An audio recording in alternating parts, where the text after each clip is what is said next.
Assim foi a minha até os 13 anos. Completamente sem graça. Eu ia para a escola, a aula acabava meio-dia, 15 meio-dia eu já estava com a mochila pronta. Doido para cair fora. Cada segundo eu estava doido para cair fora. Quem sabe muitos aqui não estão nessa mesma situação. Último dia de congresso, sábado depois do almoço, as malas na porta, voo iminente, e esse cara falando de Ulisses e Calipso. Realmente, viu? Olha onde eu fui parar. Depois da aula meu pai me obrigava a nadar.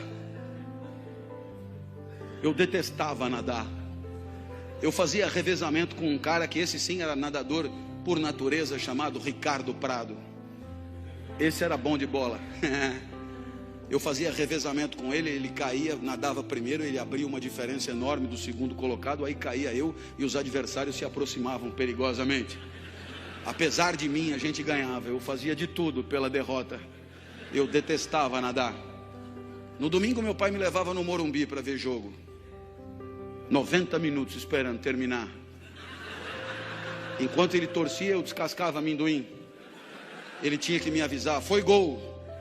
Aí eu fingia vibrar para ele não ficar chateado. E ele dizia, foi gol dos caras, caralho, cala a boca que nós vamos apanhar. Meu pai também me levava em escola de arte. É tão legal arte, não é? Para artistas. Tinha aula de argila. É insuportável a aula de argila, você sabe disso. Eu sempre fazia um cinzeiro.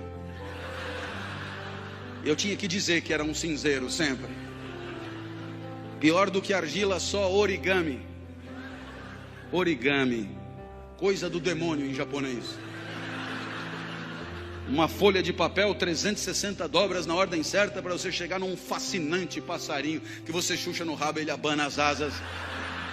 Errou uma dobra, fudeu o passarinho. Nunca o meu passarinho abanaria as asas quando chuchado no rabo. Com uma semana a mulher já chamou o meu pai e disse, com seu filho aqui temos 3 tipos de aluno. Primeiro tipo, super talentosos, serão grandes artistas. O segundo tipo, não tem tanto talento, mas estão aí se divertindo. E o terceiro tipo é o seu filho. Ele não é daqui, ele é Ulisses na ilha de Calipso.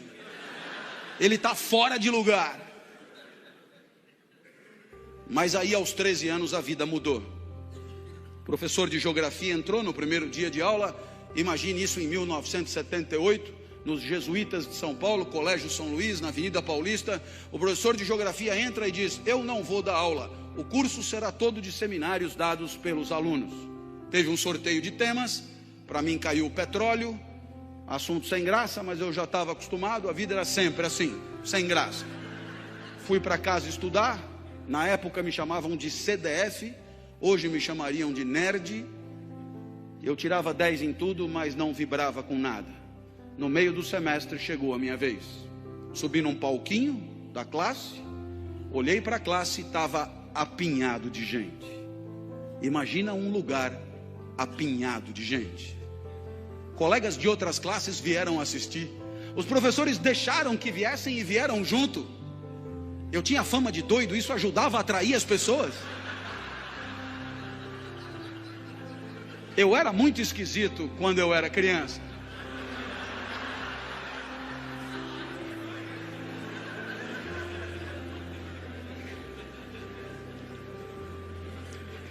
Eu sei o que você pensou,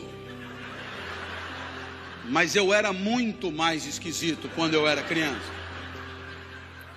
Eu sei que pela primeira vez, quando eu olhei todo mundo ali, eu me senti bem. Foi legal estar onde eu estava. Pela primeira vez eu me senti Ulisses em Ítaca. Pela primeira vez eu estava no lugar certo. Aristóteles do lado comemorava. Pela primeira vez aquele lugar era adequado para mim, como a várzea é adequada para o arroz e o deserto ao cactus. Pela primeira vez daquele lugar eu não queria ter saído nunca. Para ter certeza que ia demorar o máximo de tempo possível, eu não começava.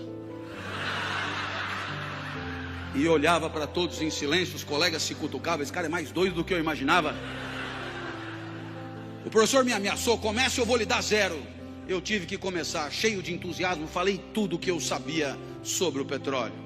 Mas eu falei rápido demais. Quando eu acabei, faltavam 50 minutos ainda. Um colega disse: professor, deixa ele continuar falando, é tão legal o jeito que ele fala. E o professor disse: ele que fale, a aula é dele. Nossa, que dilema, que dilema. Eu não queria sair dali, mas não sabia mais porra nenhuma para falar. Então eu decidi inventar sobre o petróleo. Quando eu decidi inventar, eu lembrei do meu pai. O meu pai sempre foi a pessoa mais importante da minha vida. Foi o meu pai que me criou. E o meu pai, ele nunca estudou. Mas ele dizia coisas que depois eu encontrei na filosofia mais sofisticada. Você certamente já ouviu falar de um pensador do século XIX chamado Nietzsche, que escreveu uma obra complicadíssima intitulada Assim Falava Zaratustra. Pois muito bem, nessa obra tem uma fala que meu pai dizia praticamente com as mesmas palavras. Olha só a comparação. O filósofo dizia: demore o tempo que for para perceber o que você quer da vida. E o meu pai dizia: não tenha pressa na hora de viver. Aí o filósofo dizia: percebendo o que quer da vida, não recue ante nenhum pretexto. E o meu pai dizia: para trás nem para pegar impulso. O filósofo dizia: não recue, porque não falta no mundo quem queira te dissuadir. E o meu pai dizia: não recua, porque o mundo está cheio de gente querendo te fuder. E o meu pai ainda sempre acrescentava com carinho para mim: seu bosta. Eu lembrei do meu pai, eu me empertiguei, ali não tinha mais como recuar, e eu disse: bem, o que eu falei até aqui está no livro de vocês, é só ler, está fácil. A partir de agora eu peço que anotem, porque o que eu disser não está escrito em lugar nenhum. Olhei para trás e vi que o professor arriou os óculos intrigadíssimo. Eu tive medo, mas eu lembrei do meu pai. Seu bosta. Ali não tinha mais volta. E eu comecei: não adianta nada ter petróleo no seu território se o petróleo não presta. Tem petróleo bom, mas tem petróleo ruim. Tem petróleo que não energiza nada. O petróleo não tem a mesma qualidade pelo mundo afora. Da onde eu tirei isso, não me pergunte. Mas dando palestra na Petrobras, eles me garantiram: a intuição é perfeita, tinha petróleo que não presta mesmo, tem petróleo que não energiza nada, eu já sabia aos 13 anos. Então eu me levantei mais e disse: todo mundo sabe que o melhor petróleo do mundo é o petróleo da Romênia. Começaram a anotar. Eu achei fascinante que anotassem. Então eu expliquei: do norte da Romênia, claro, região da Moldávia. A Moldávia não existe. Eu tirei das aventuras de Tintim. Eu olhei para trás e vi que o professor balançava incrédulo. Ele não devia entender nada daquilo. Eu não sei nem onde fica a Moldávia. Esse cara não pode estar zoando com a minha cara. Eu vi que era hora de quebrar ele no meio, aproveitar a fragilidade dele. Perguntei: o senhor sabia disso? Ele olhou apavorado e disse: não sabia. Eu falei: então anota para aprender alguma coisa.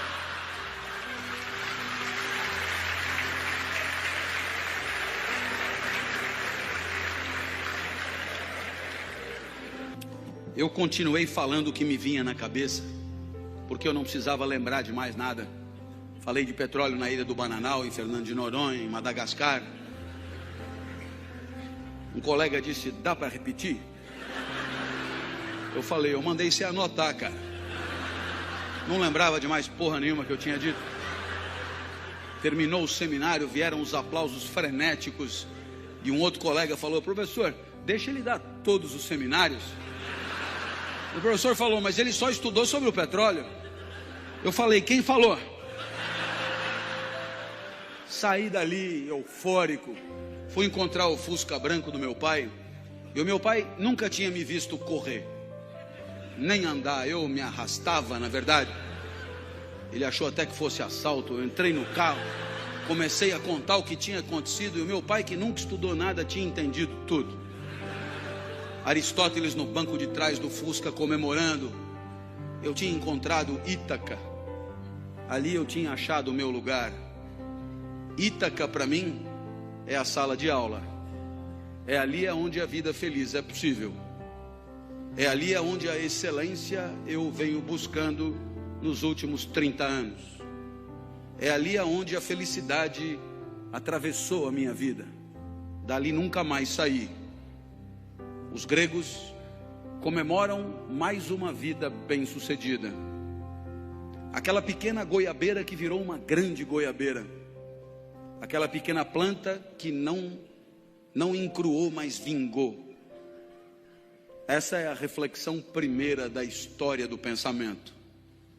A reflexão de que tem um lugar para você, porque você tem uma natureza que é só sua, que você descobrindo qual é a tua praia, a busca da excelência é a própria felicidade.